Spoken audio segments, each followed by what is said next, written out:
Hello lovebirds, TonyaTko here, and guess what today is? That's right, it's ManDay. And ManDay on the TonyaTko show is the day that we talk about all things related to men, from the questions that men write in to the things that men need to know from a woman's point of view. For the rest of the world, it's Monday, but here it's ManDay, the day after Sunday and before Tuesday. And today's topic is why do good girls like bad boys? And ladies, when we get to Wednesday, we're doing the Woman to Woman Wednesday, and we're going to talk about how to get a man to listen to you. And trust me, it's not from talking. And I'm going to use an example of what it was that I did here on the TonyaTko show. You remember ManDay went away for a little while. And when I did come back, I came back with a t-shirt and a hat on. And all of this was covered and gone away. So listen, ladies, with men, you have to let your actions speak volumes. We're going to get into that on Wednesday, so stay tuned for that. But let's get right into today's video. Why, oh goodness, why do good girls like bad boys? And you know, I guess the question could also be turned around into asking,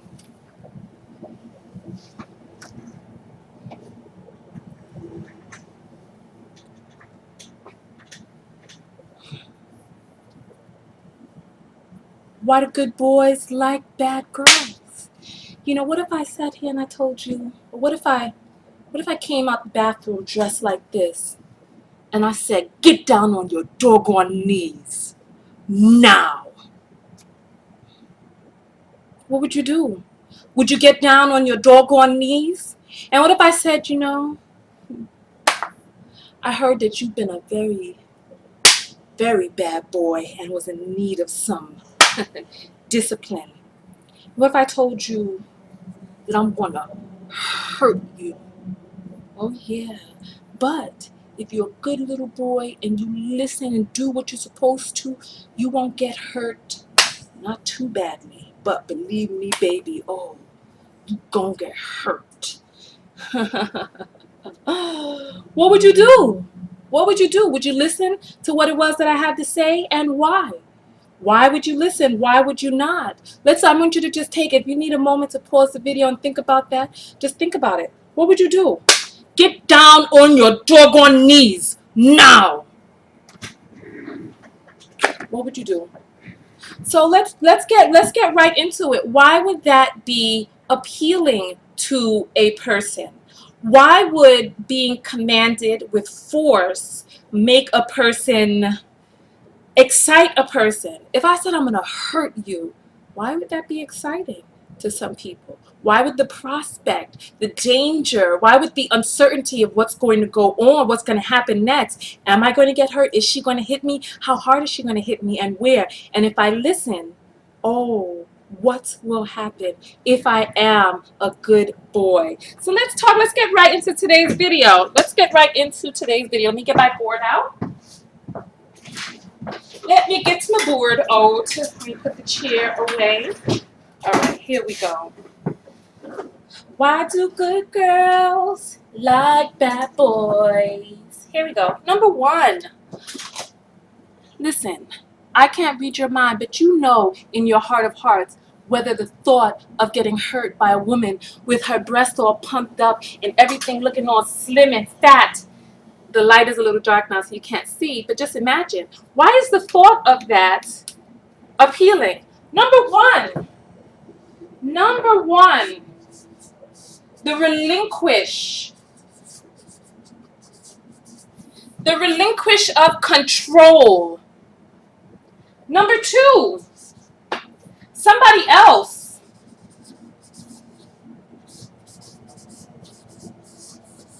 in charge. I'll just put control up here because the whole board, I need to write smaller. Number three,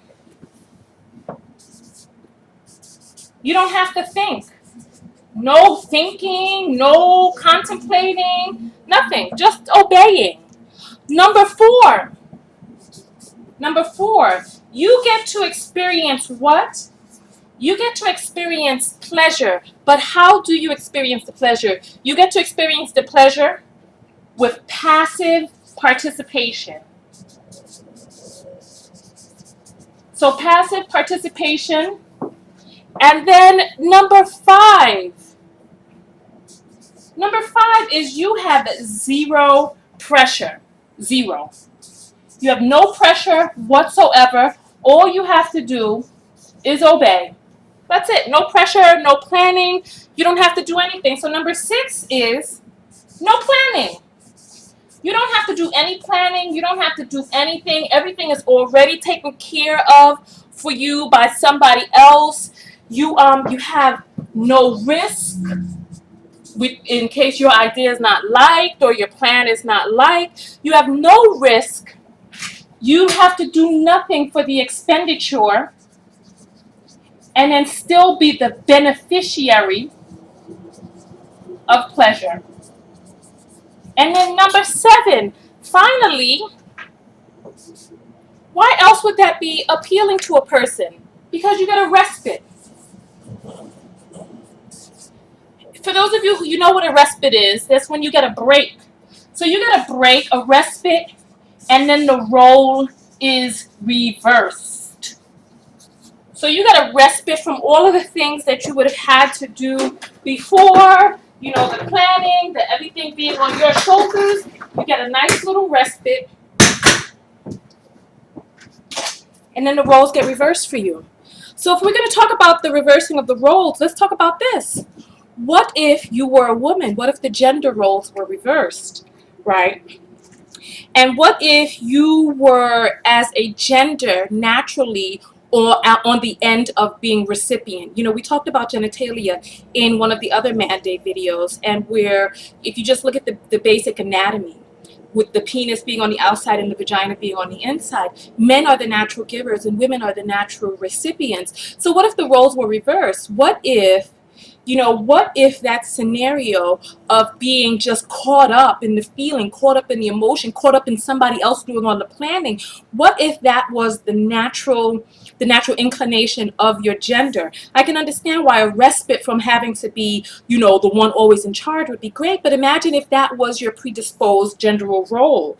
And then also, I wanted to make this really big caveat very early on in this video, because when we talk about good girls not liking bad boys or liking bad boys, we're not talking about abusers. People, when we talk about bad, we're not talking about abusive, destructive, painful behavior where a person is beating or hitting, slicing, threatening, and all of that. In that situation, if I came out, I would obviously have to be a woman that and you would have to trust and know that I'm not going to hurt you. Somebody who is actively seeking to be hurt on purpose is a person who has some psychological issues, and that's not what we're talking about. We're going to go over and uncover some myths, and I'm going to educate you on a lot in this video about why is it so appealing to be with that dangerous force. So if we're not talking about abusers, what are we talking about? Okay. What comes to mind when people think of the bad boy, or the quintessential bad boy that we're all referring to in this video? Just give me 1 second. I don't want my board to fall, but it's happening again. I can't deal with this. You know what? Let's just take a quick little break and talk for a second. All right. We're not talking about the people who engage in psychotic behavior and purposely hurt others. That's not what we're talking about. We're talking about somebody who is looked upon by others as the bad boy, whether he thinks of himself as the bad boy or not. He could just be the rebel without a cause. Throughout history, there have been so many male characters and female characters as well, because, this is not just something that is relegated to just men. To just women, because, men also like that quintessential girl whose heart's dead, or the one who's uneasy to tame. This is where they got that whole saying, can't turn a HOE into a housewife. And why do they have that saying? They have that saying apparently because somebody tried to turn one into a housewife, or tried to turn many, until they had to come up with a saying for it. All right. So when we talk about bad boy, right? I feel like I'm trapped in here. Jeez Louise. Okay. Here we go. Can you see me? Okay, perfect. Okay. So when we talk about bad boys, what is it that we're referring to? When we talk about bad boy, we're talking about somebody who is a free thinker. We think about somebody who is daring.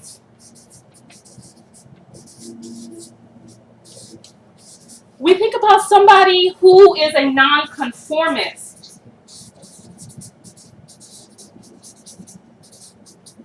We think about a person who is independent. Independent. We think about somebody who's independent. We think about somebody who is a risk taker. We think about someone who's a risk taker. And for some women even rationalize that these guys are somewhat, perhaps maybe even misunderstood. Oh, they just misunderstood. Nobody understands them. They just need someone to understand them. And when you think about these characteristics, I want you to think about it even in your own life. Because these people, the free thinkers, the daring, the nonconformist people who go against the grain, these are not just guys that are relished or, sought after by or respected by women. These are also people, men, women. These are people who are that the rest of the population is in awe of too. These people garner awe from both men and women, or I should say from guys and gals. That this is not just something that if you think about,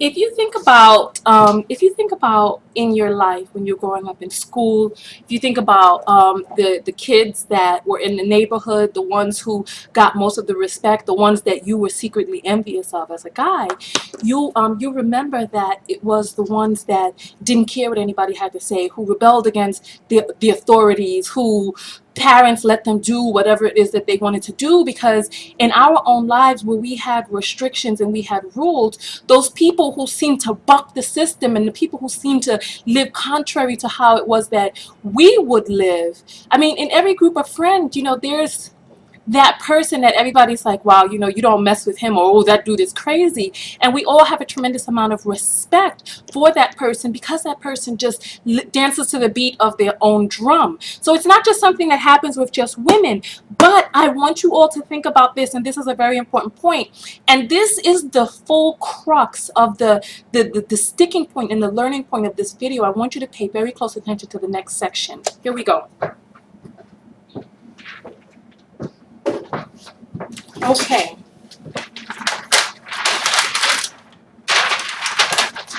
All right. Now in this next section, I want you to think about the very fundamental difference between men and women. I'm going to write the men on the left and then the women on the right. So, men.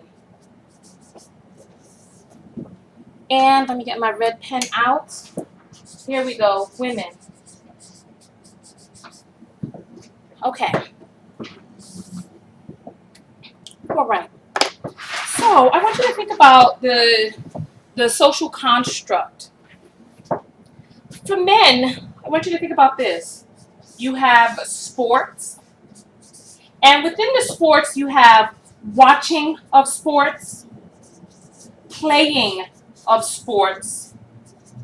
And then you also have the intellectual, logical, and strategizing of sports, when it comes to like fantasy football and stuff like that, which I find very fascinating, as a matter of fact. And then not only that, there's work. And then we have the competition at work. And then we also have, for men, we have physical combat, where, you know, you roughhouse with your friends, you fight, roll around, punch. Sometimes you even go out and get into fights with your friends. How many of us grew up fighting in the streets? You know, after, even as a girl, if you're a tomboy, you fight in the streets. There comes a time where you have to stop that for any number of reasons. Okay, so we have the physical combat. And then on the romantic side, we have scoring. Sex, scoring, how to convince women to give you the most amount of women to give you play, or how far you can go, and that whole game involved in that. So let's look at the other side of the equation, and I want you to remember this because this is the most important part of this video. Okay. When it comes to women, sports, most women are discouraged from engaging in sports activities that are highly competitive or physical in nature, you know, or that involve. I mean, look at football. Most women are discouraged from being a part of football teams, not because there aren't women out there who are brawny and husky and able to do it. I mean, there are female football leagues now, but for the most part, I mean, look at the average woman. Think about the average woman that you're dating. I mean, the woman who's on the football team may not be the woman who wants to date you. So think about the average woman that you come into contact with. What sports is she participating in as an adult? Is she watching sports? What avenue does she have to let out her competitive edge? So for sports, we don't have that. Some women watch sports, but for the most part, no. When it comes to playing sports, no. Strategizing with fantasy football, I say most women don't even understand the whole purpose of fantasy football. So no. And then when it comes to work and competitiveness at work, you know, there are certain types of women who are able to climb the rungs of corporate America, but there's something that happens in the translation of femininity. Once a woman goes up that corporate ladder and she starts competing with the big boys, there's something about her femininity that is put on the back burner while she's in the work arena. And then sometimes you get so used to that it's hard to come back out of that. And a lot of women who have these very competitive jobs, it's very difficult for them to also get along with men. So it's like the very essence of that would make you, you know, competitive and do the things that you need to do at work would also be the same things that can get in the way of your relationship at home if you don't know how to put, you know, a topper on that. So when it comes to work, and then even now, the playing field is not leveled. It's not even. So that's why women who are climbing up the corporate ladder, they have to be really ruthless, and they have to be really cutthroat, and they have to be, you know, Black people understand this because for many Black people, you know, you have to be better, smarter, faster, higher than other people, even with the same privileges, or with the same I can't think of the word, but even with all other things being even, you still have to be above and beyond. So in the workplace, with competition, and then that's in the workforces where women are working with other men, where women are working with other women. There's no work competition. You know, it's a lot different unless you're working in a male generated industry. If you think about women-owned companies, a lot of that cutthroatedness and the stuff that's a byproduct of testosterone just is not there. You know, and then when it comes to physical combat, come on, that's a big X, very non-existent. And then when it comes to relationships, here we go. Women are not encouraged to score. Actually, they are encouraged to convert, to see how to get the man to convert into husband material or boyfriend material, or how to act right, or how to listen, or whatnot. But instead of scoring, it's more about the combining. I'd say the combining of the two. Instead of one being over the other, it's more about the relationship and the combining of the two. And then why is that? You know, let's talk about the difference between the way boys are raised and the way girls are raised, and what is held true for boys and what is held true for girls. All right.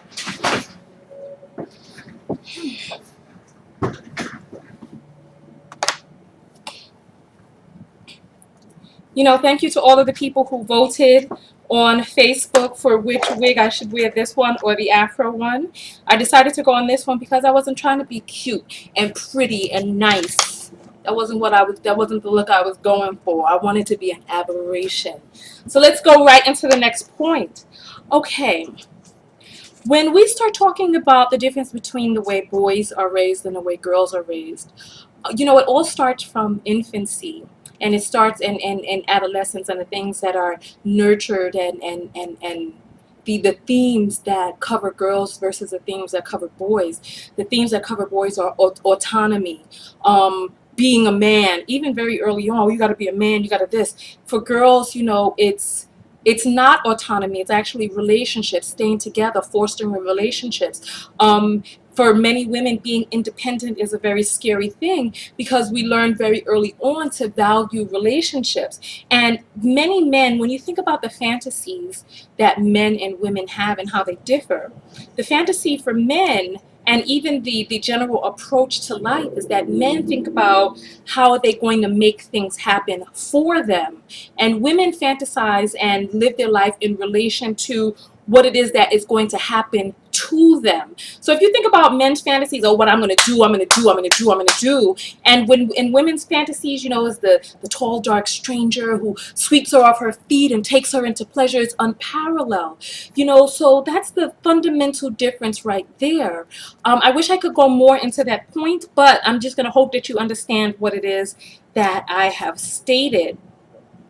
So let's talk about the good guy, bad girl thing right now. Okay, here we go.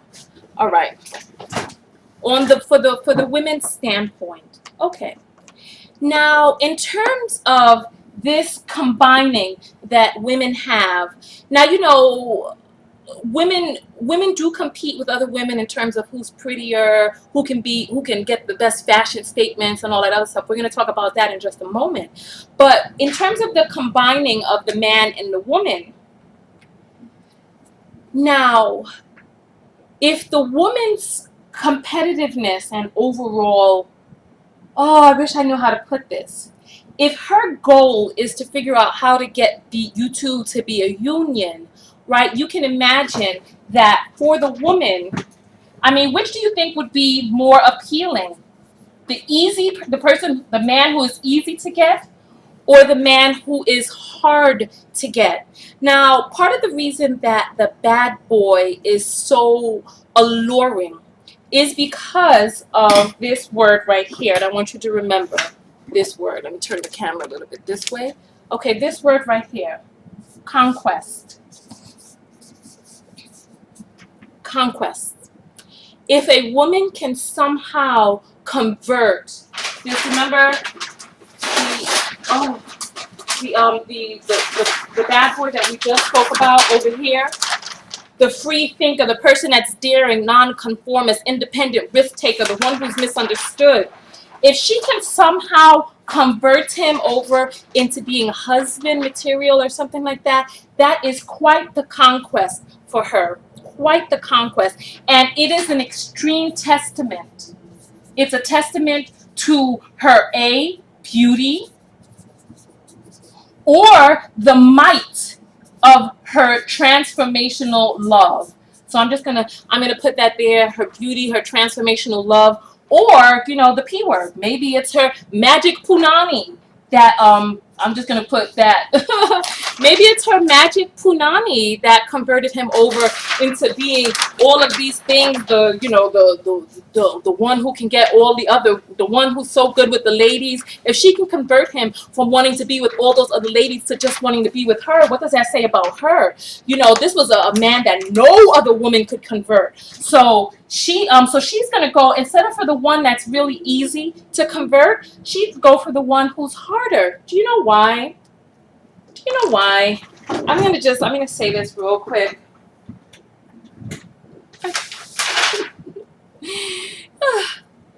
Part of the reason why, and you'll notice this, I'm going to say this, and I want you to really hear me and hear me good. This is not something that is deliberate on the part of the woman. I really want you to understand that this is something that's kind of intrinsically ingrained into the very essence of being a woman. Because men have the sports, they have the competitive work, they have the physical combat with one another, and because they have this ongoing competition, if you look in the female community, it's very non-competitive. It's like a really passive competitiveness. Oh, who could be pretty? Oh, look at my hair. Oh, you like it too, let me show you how to do it. And you pass it on. The real it's not a, oh, you know, there's some cattiness, but for the most part, it's a passive aggressive cattiness. There's just not enough outlets for women's competitive nature. And I would say fashion, beauty, and men are the only areas in which women truly and really have an outlet for competition. And because women are so relational, the relationships that women form are just they are of the utmost importance. So when we and you know what, and women will get into competition with other women about who has the best behaving man. Oh yes, of course. Whose man is the biggest conversion, the best behaved, you know, who does the nicest stuff for her, etc., etc. And this is the part I really want you to hear. This is not deliberate on the woman's part. The woman just doesn't have enough outlets for her danger, her expression of you know, the things that are exciting, you know. And then that's going to be the next point.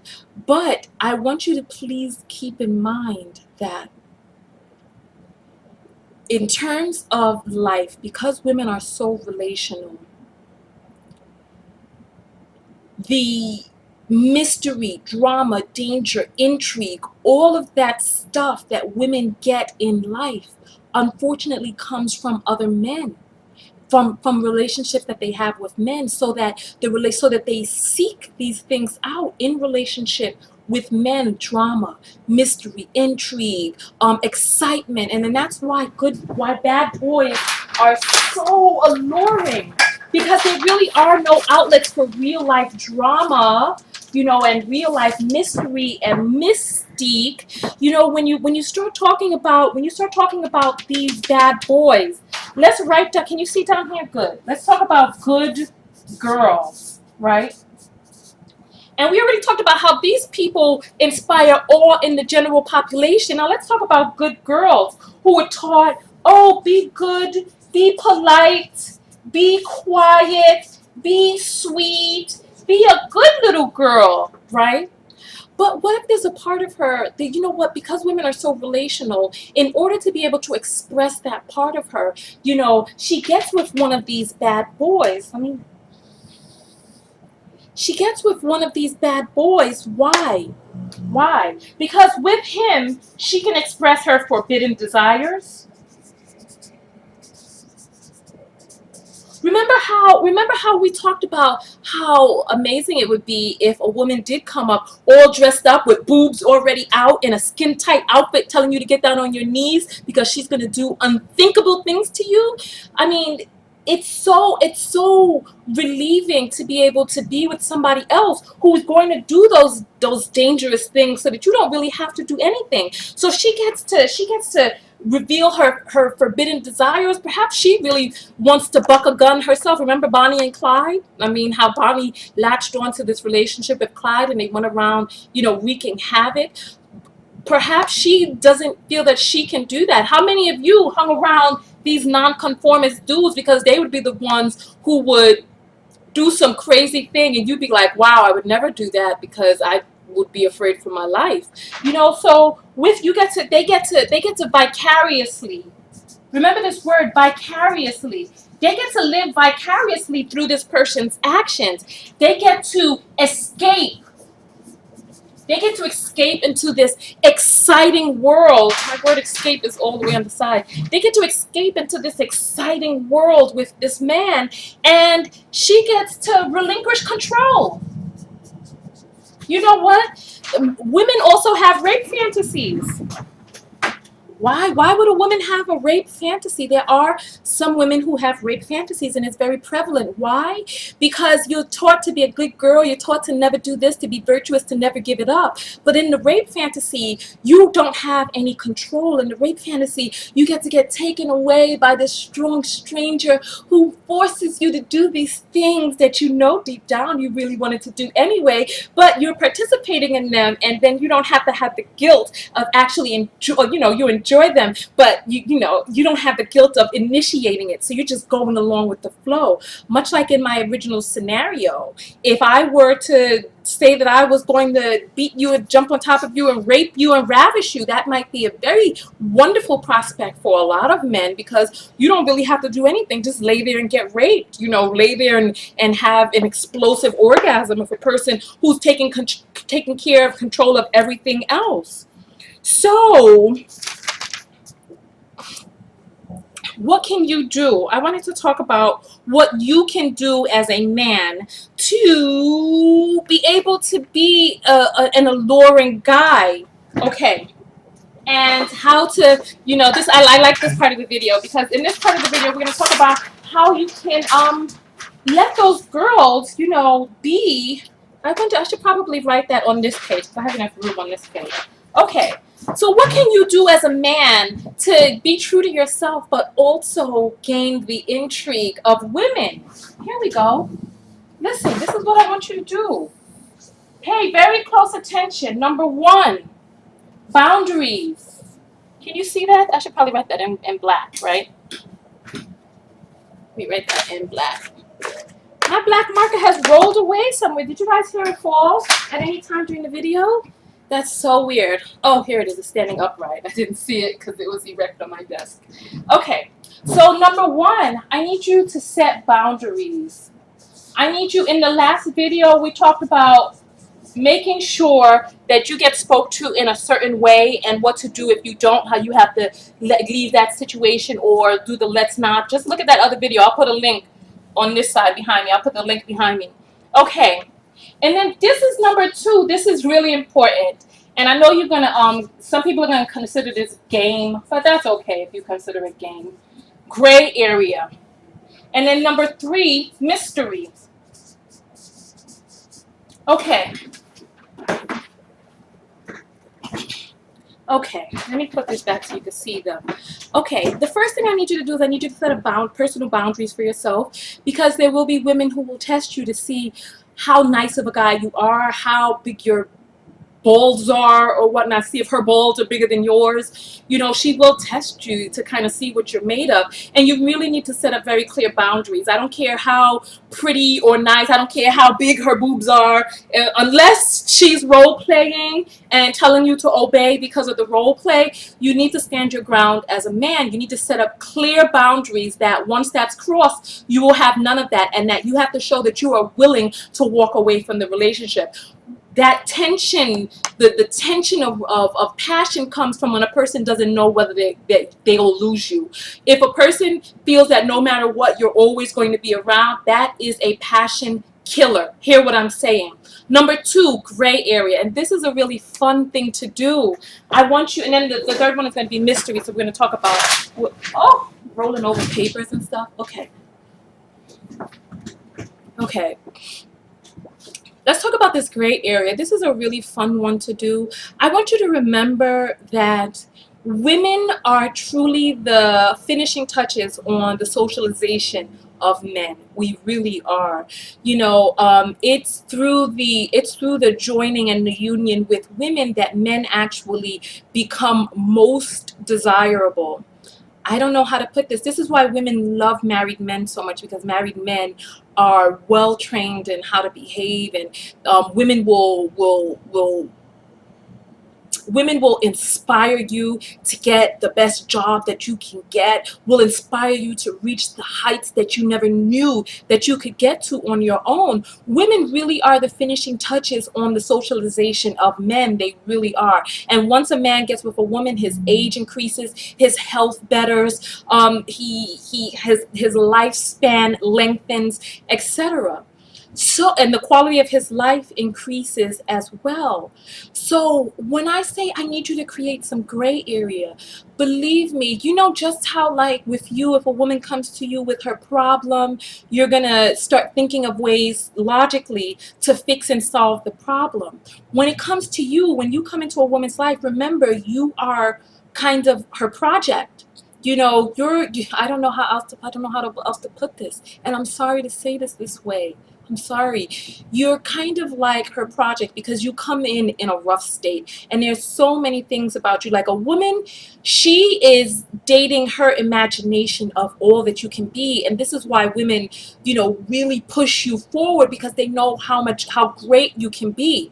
Right? And unfortunately, men are like, I don't want to change, I don't want to change. But you know, women really do help men get to the next level. You may not really understand that now. And if you do not want anything changed about you, your wardrobe, your haircut, your whatever, I need you to come up with a gray area of something that you don't mind changing. Honestly, I'm sorry. Something you don't mind changing. What don't you mind changing? And, you know, kind of let that be known to be a problem to you. Okay? Let it be known that it's a problem to you. I'll give you an example. For me personally, because I know that men are very boundaries driven, you know, that whole competitive thing, boundaries driven. Me personally, what I do is I say that there are a certain number of things that I never do. I'm like, I never give out my home number. I never, any number of things. Just think about them. Any number of things. I say I never do them. Why? So that the man will feel as if he has really gained something when I do give him my home number. If I'm like, no, I'm sorry, I don't give anyone my home number ever, in his mind, he's going to be like, computing. He's going to be like, how can I get her home number? No matter what, if I say, oh, I never do such and such on such and such, he's going to be like, compute, how do I get her to do that?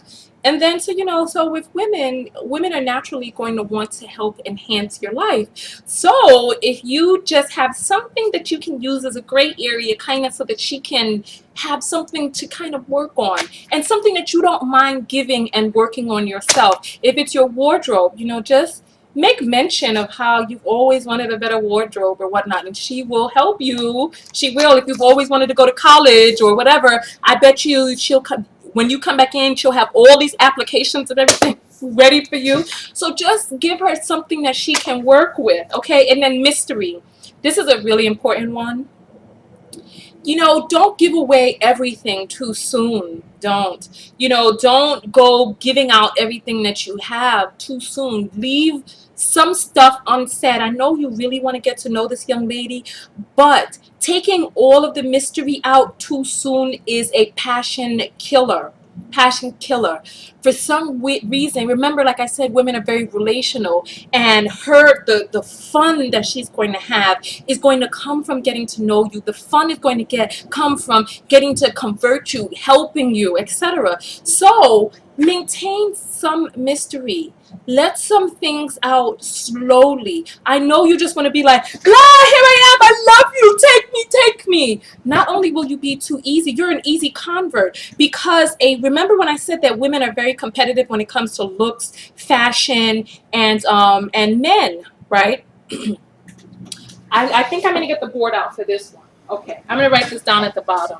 I'm going to write it in blue marker. Oh, actually, yeah, with the whole easy and hard thing. Here we go. I need you to realize that when it comes to what is it that is going to let this woman know how beautiful she is. Let me just say this real quick. I saw this documentary called The Science of Attraction. Go check it out. In The Science of Attraction, they had people put a number on their forehead. Like how you can see the back of my hand. You could see my number, but I could not see my number. It was a number from 1 to 10. The men had on their numbers from 1 to 10, and the women had on their numbers from 1 to 10. And what they would do is they were on either side of the room, you know, like the parties from junior high school. And then they were like, okay, go and get the highest number that you can get. Go get the highest number. And what ended up happening is the people who had the high numbers, like when you walked up to it, like let's say a person who was a 10 walked up to a person who was a 1. If that person was like, oh yes, take me, They would be like, okay, I know you got a low number. And if the person walked up to, a person who was like a 4, they would see in the person's eyes, like the person who was a 10 knew, because the person would be like, boom! Their eyes would be like popped open and be like, yes, this person is a 10. And they would be very eager to be in the situation, very eager to be with that person. So how does a woman know how can a woman gauge your desirability? Your desirability and her, how does she rate her beauty? Her beauty is determined by being able to get the best that her beauty can afford. Like some men who, how do they know how much money they have? Like, they know when a woman is out of their league because she's just like, whatever, right? So a woman is going to try to get the best, the testament of how easy or hard you are to get, really determines her level of her own desirability, her own worth or whatnot, compared to how easy how easy of a catch were you. If you're an easy catch that anybody can have, you're not going to be a desirable mate. If anybody can get you, not desirable, even her, because a woman wants to be able to try. She wants to be able to prove herself. She really does. She wants to be able to be held to a certain standard. And if you have no standard whatsoever for who it is that you let inside your life, you're undesirable. I'm sorry. That's just the way it is. That's just the way it is, unfortunately. So let's we're winding down into the end of the video now. And I want you to, okay, we're going to talk about that on the last point. One thing that I wanted to ask very quickly is, are you a nice guy? Are you truly, truly a nice guy, or is that just a facade? When I did the other videos about how nice guys finish last, how good girls really do like bad boys, I had a lot of people who considered themselves to be nice guys who were coming over there cursing me out. Number one, they never listened to the video. They're angry, hostile, passive aggressive, and they're considering themselves to be these quote unquote nice guys. Meanwhile, they never watched the video. They never really did the things that they needed to do to even honor the video that they were writing on. And some of them were even cursing me out. And I'm like, okay, so you consider yourself to be a nice guy? Like, really, who would really want you? You don't even listen, and you're vulgar. So are you truly a nice guy, or are you giving to get? Are you just afraid? Do you feel unworthy? And so you participate in these activities and you let things happen to you because you feel unworthy to get better? Are you passive aggressive? Also, are you buying sex? Are you attempting to prostitutionalize this young lady? Are you just purchasing sex, that you're spending all of this money that is unwarranted because you're hoping that the spending of this money is going to get you some quick sex? Are you giving things that have not been earned by this young lady? Remember, a woman wants to be able to earn. She wants to be able to earn something. It really depends. Like, for example, a woman's beauty will get her a certain amount of something, and she knows that, right? She knows that. If you are willing to give far more than the relationship warrants, then you have decreased your worth. Is she able to make you jump through hoops? If a woman cannot make you jump through hoops, then that will make her try harder to a certain extent. As long as you're not nasty and mean and condescending to her, if you make her rise to the occasion somewhat, if you live 2 hours away and she leaves her lipstick or something in your car and you're up by your house 2 a.m. in the morning, she calls you and say, oh, I left my favorite lipstick in your car, I need it. Are you going to be like, okay, honey, and drive back down 2 hours to give her a lipstick? Or will you mail it to her? Or what will you do? Are you going to jump through those type of hoops? Are you going to pay attention to the test? Because you will be tested, and you have to figure out at what stage in the relationship you're at, whether or not that's something that you are willing to give. Does what she has given into the relationship warrant, that expenditure from you? And the thing is that there are there are people who find me to be attractive. Believe it or not, there are people who do find me to be attractive. And this is nothing to do with what I think about myself. This is why a lot of women who are very, very good looking have low self-esteem, because of however it is that they feel on the inside about themselves has nothing to do with anything anybody else tells you. Me personally, I how do I put this? You know what? I really, I've spent so much time cultivating myself as a human being, you know, educating myself, traveling the world, and all of this, right?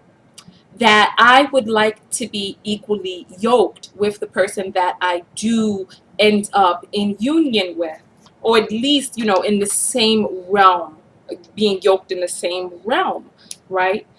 I personally, I have a problem. I cannot personally get with a man who is so dumbfounded by my external alone. There has to be something on the inside that he requires as well. So I'm turned off by men who are willing to give too much too soon without knowing anything about me besides my cup size or my slim waist on my backside. I'm very reluctant. I can't do that. So I want you to really think about what it is. This is why I do the videos with my areas exposed. The reason why I do this is because I need you to become really familiar with looking at women's parts, so that you don't go and lose your mind the first chance that you get to be close. I mean, look, there it is. Look, it's cleavage. I have it. All women have cleavage. Well, most women, women who have larger breasts have cleavage. But all women have breasts. All human beings have breasts. But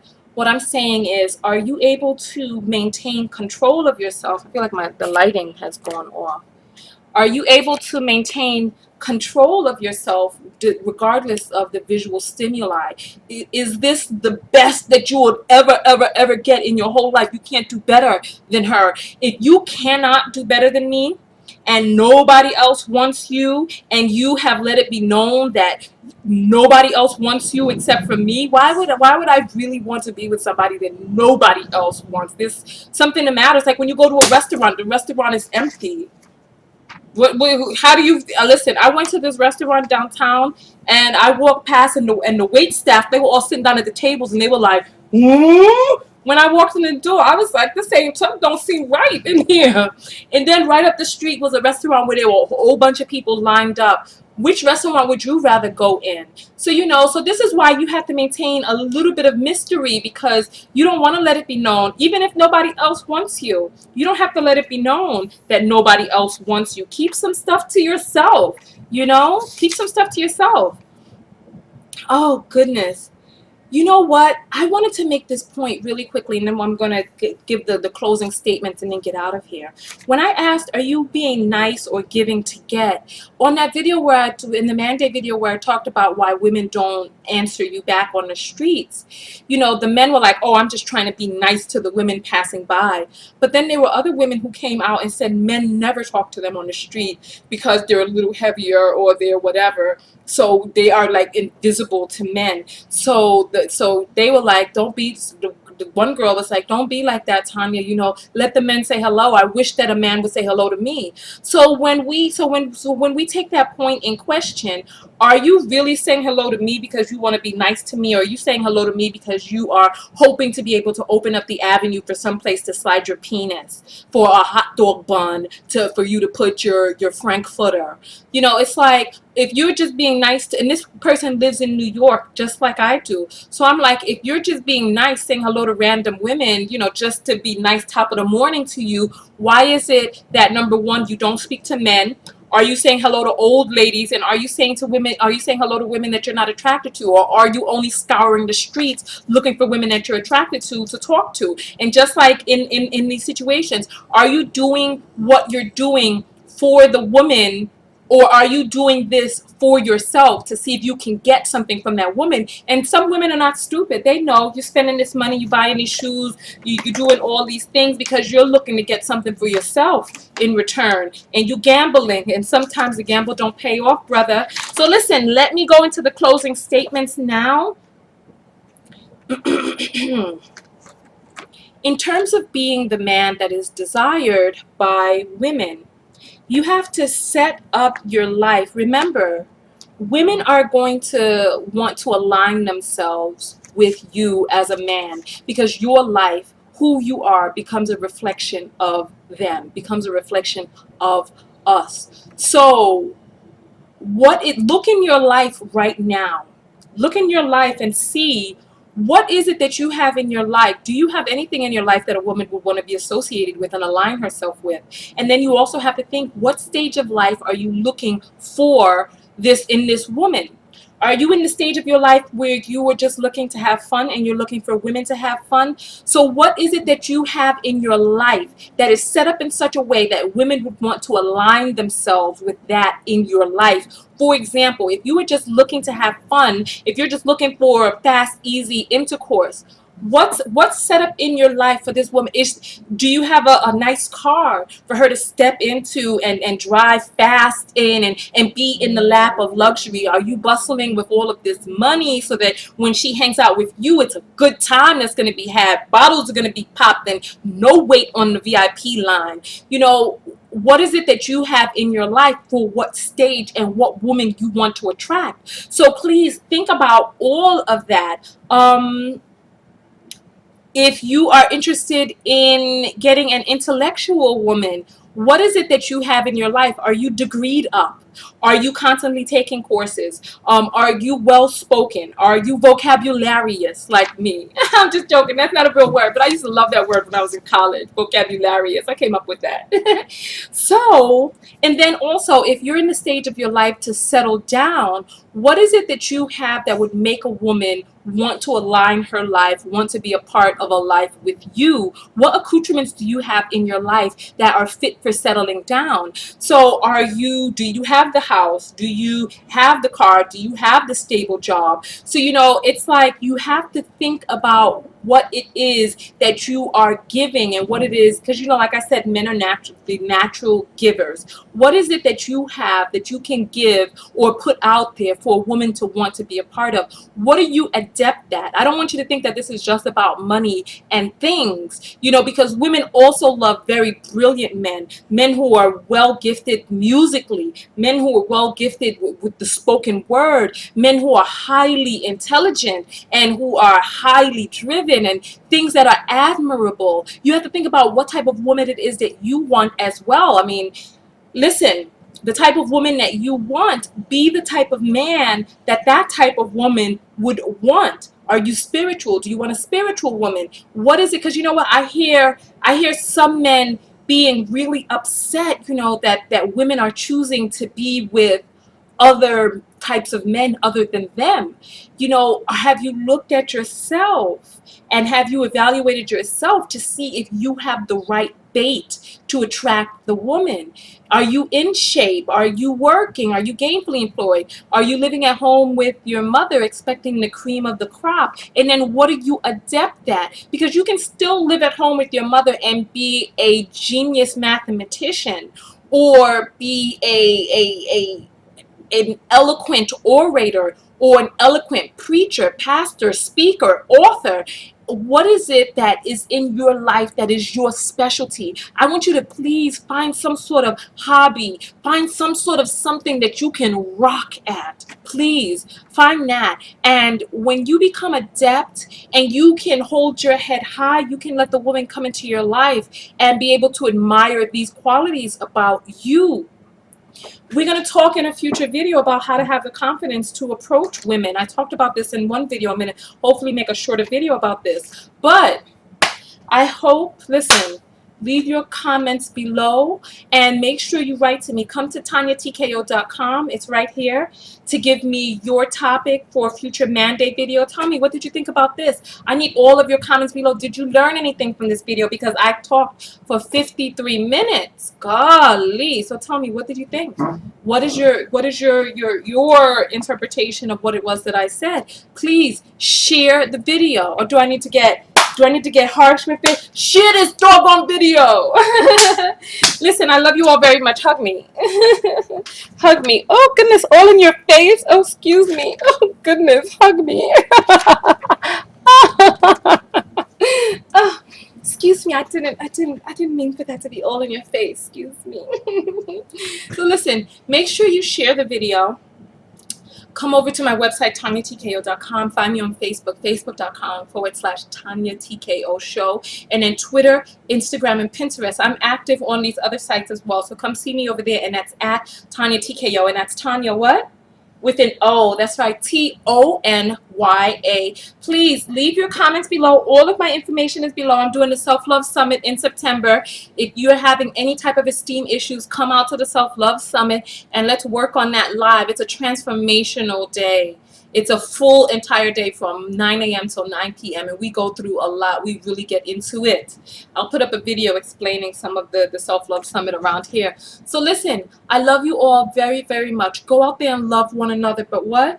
Most importantly, love yourself. TonyaTko, and I'm out. Peace. You like this look? Ugh. Some of you wanted the afro, but I told you why. Listen, I wasn't trying to be cute. I was trying to look like Storm! Okay, alright. I'm going too far now. TonyaTko, and I'm out. Peace.